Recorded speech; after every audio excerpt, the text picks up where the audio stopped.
असली खजाना। आज की कहानी दोस्तों आप लोगों को जानी सुनी लगी होगी या कहीं सुनी होगी।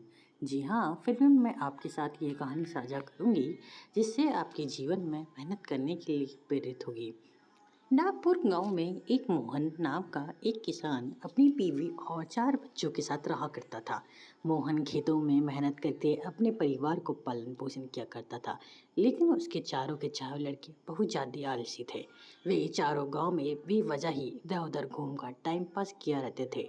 एक दिन रामलाल ने अपनी पत्नी से कहा कि फिलहाल तो मैं खेतों में काम कर रहा हूँ, लेकिन मेरे जाने के बाद इन चारों का क्या होगा। इन्होंने तो कभी मेहनत करी ही नहीं, इन्हें तो खेती के बारे में कुछ नहीं पता और ना ही ये जानना चाहते हैं।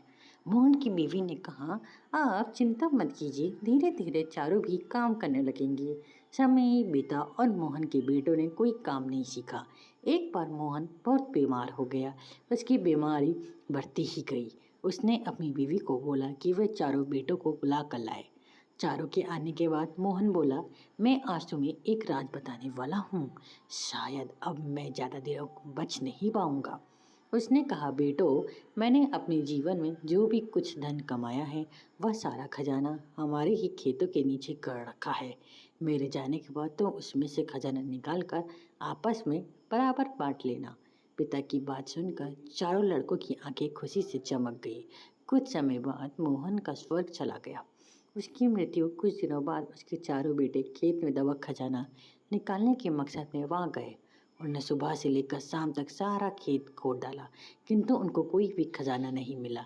सभी ने घर आकर अपनी माँ से कहा, माँ, पिताजी ने हमसे झूठ क्यों बोला, खेत में हमें कोई फूटी कौड़ी भी नहीं मिली।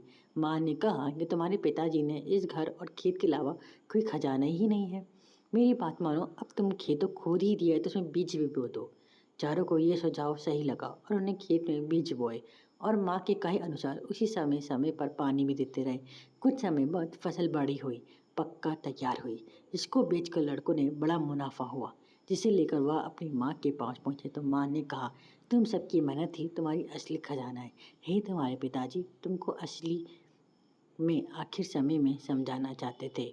सो दोस्तों, कहानी कैसे लगी? अच्छी लगी तो लाइक करिए, सब्सक्राइब करिए और शेयर करिए।